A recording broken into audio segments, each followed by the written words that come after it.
Chuck, you're live with Eric and Trae. What would you like to talk about today?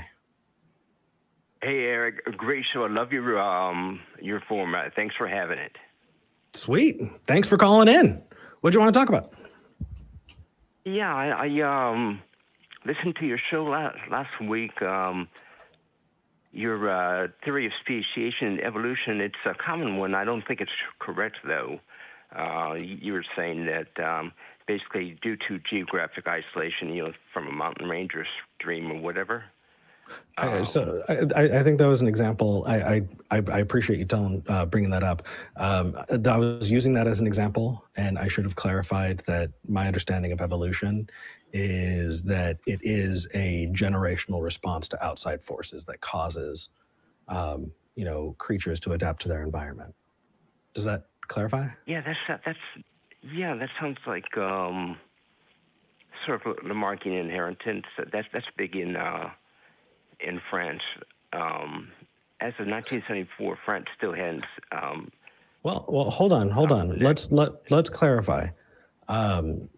You're talking about inheritance. I don't believe that it happens quickly. I think it's a long, slow process. I don't think that you can do push-ups every day of your life and your kid come out super buff. So let's be clear. But what exactly did you want to talk about? It says here that you wanted to talk about Aristotle. Yeah, and specifically his theory of motion.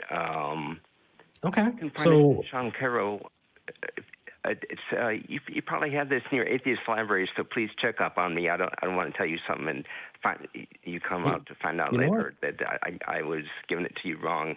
That's okay. On page 27, 28 of his book, The Big Picture, he describes Aristotle's unmoved mover. Okay, let's hear it from you. Let's engage with you. Basically, he says, wherever there's a transformation, there's a cause for that transformation, and now we can look at the fossil record and see what kind of we can go many places. Like for the Cambrian explosion, 504 started between 542 and 520 million years ago. Now, life started 3.8 billion years ago, and it was basically single-celled until about 635 million years ago. Well, let's be clear. Evolution only starts up once life is already there. Evolution does not have anything to do with the beginnings of life. That's called abiogenesis. I didn't say it did. Okay, just making sure I'm clarifying here. Go ahead. I'm starting from where life. I'm starting from where life started. From the isolate sediments in Greenland 3.8 billion years ago. Okay. That's where life starts, and it basically stayed that way until 635 million years ago, where we have the Ediacaran fauna. So where are we going? So we're going to basically oxygen levels were really low for the longest time, and then right after they got pumped up to a higher level, then there was a massive explosion in diversity. That was the Cambrian explosion. It wasn't a slow thing. So Chuck, I appreciate that you're walking us through this, and I totally understand that you've got the stuff that makes life possible, and as soon as that became abundant, then we saw life. What does this have to do with the unmoved mover?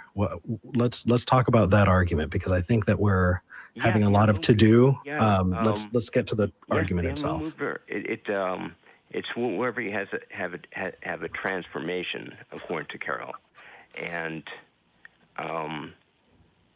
you've got Lamarckian inheritance, Darwinian natural selection, and basically orthogenesis and saltation. Is what? I'm sorry, but this is a call-in show. This is a conversation we're having back and forth. I'd love for you to give the argument, but trying to pick up the pace a bit. What about it? Yes, again, wherever you see wherever you see change, I got that. wherever you have change that is not caused by natural forces. Okay, so give me an example of a change that was not caused by natural forces. The Cambrian explosion, you can find it in the new book by Valentine. Okay, so you think that the Cambrian explosion was not caused by natural forces? That's correct. Is that correct? Okay, why do you believe that? Yes. I believe it because it went too quickly for Darwinian natural selection to act. So I think that there are some really great resources as far as that's concerned. Calling up a department, at a university where people study that. I know Aaron Ross put out a good number of videos that talk about that specifically. But I don't understand, therefore, what I'm saying is true. It sounds like the crux of it. Could you clarify if that's not the case? Is this an argument from incredulity? Okay, so how about this? I don't think that the Cambrian explosion came from natural causes. Therefore, I'm God and I made the Cambrian explosion happen. I actually didn't provide any evidence for my claim, but I am saying I don't believe the Cambrian explosion piece. This goes to again on Aristotle's unmoved movement. Okay, which is why I think we should move into the argument itself. And what the argument is, you look at effects that have happened, in nature. We have a great record of the things that have happened in nature, and we can. Chuck, we can see, Chuck, give me Aristotle's unmoved mover, man. We're way out where we don't have time to do a lesson, bud. Let's talk about the subject. You're talking about Aristotle's unmoved mover. So what's Aristotle's unmoved mover argument? Transformations where you have abrupt transformations. So Aristotle. You've got that with the Idiacara. Got that with the Idiacara. Hold on. You're saying that Aristotle, his whole point was transformations, therefore God. Is that it? Yeah. Is that the argument? Transformations, therefore God. Transformations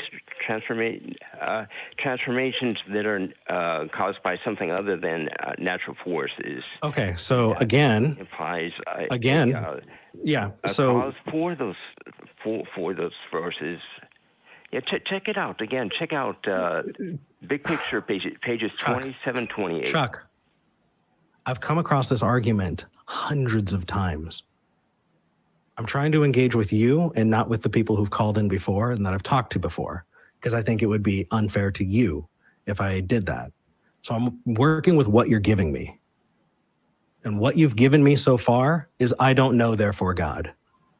And that is not a good reason to believe. What I'm giving you is what Aristotle would have given you looking at the same stuff. So Aristotle had some clear arguments lined out. I would suggest that you look up the argument, look up the structure, and then we'll talk about that structure and whether or not that's a good way to look at it. I can tell you that there are different versions of the unmoved mover, and if you'd like, I can give you a version of it.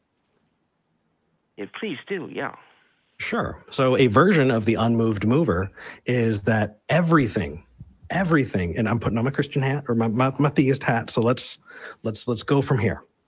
The argument goes that everything started with something else, right? You didn't just pop into existence. You're here. You're in existence because your parents, that's one, right? Yeah, and that's contingent on your parents, and that's contingent, all the way back. And so there has to be So there has to be a first mover, right? Is this unmoved prime mover? I've heard this as prime mover, but I know what you're talking about. Yes, every effect has a cause, and if you follow that change back to the beginning of time, there had to be something that had no cause.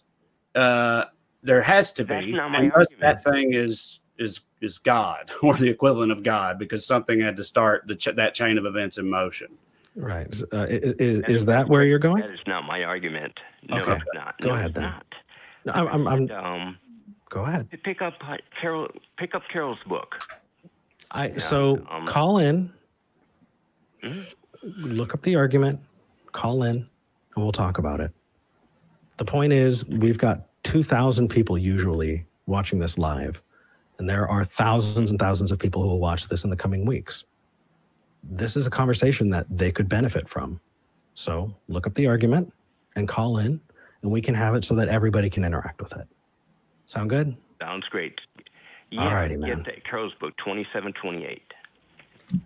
Call in with the argument, and we'll talk about it. You have no idea how many people call me with homework. If I were to take them up, I would never be able to do anything else. I would love to talk to you about it. Present it, and we'll go from there. All right. Take care, Chuck. Okay. Yeah, I mean, I don't know. I was definitely having trouble tracking it. I remember you said something about the Cambrian explosion happening too quickly to be explained, but I feel like it wasn't quick. Like, it was quick if you look at a timeline of billions of years. It's like, oh, it seems like it changed overnight, but it was still like tens of millions of years when you say the Cambrian explosion or whatever. And I wouldn't call that quick at all. I think the timelines get really wonky when you go that far back, because I mean, it's true, like the beginning of life, single-celled life, 4 billion years ago. I already described it as like if you hold your arms out in the Jesus pose you're so familiar with, Eric, and then you're from the tip of one middle finger to the tip of the other middle finger represents the history of life on the planet Earth, all life, single-celled and otherwise.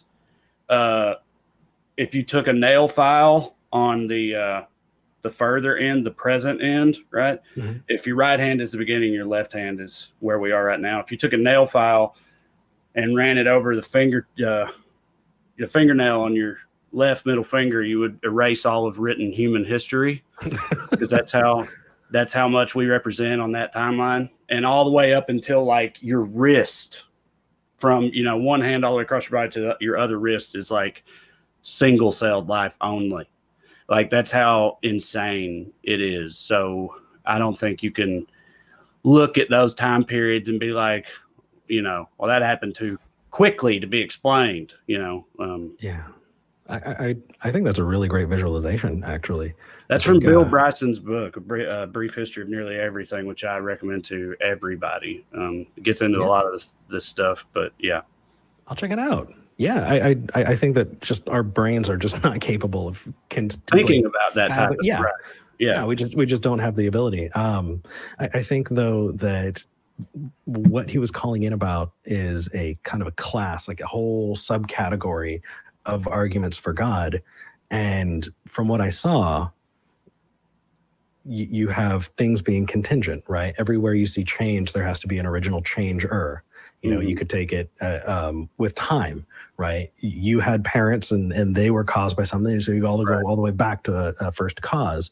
Or you can, be in one moment and go all the way down, right? In this kind of ingress. And so God would be the fabric of reality. But ultimately it gets down to, I'm at a place that I don't know. I can't explain it, and I need to bookend it. And so I'm going to imagine that there's a bookend here, and I'm going to call that bookend God. Right. And we could call it anything. That's the thing. Mm-hmm. Because, so anyway,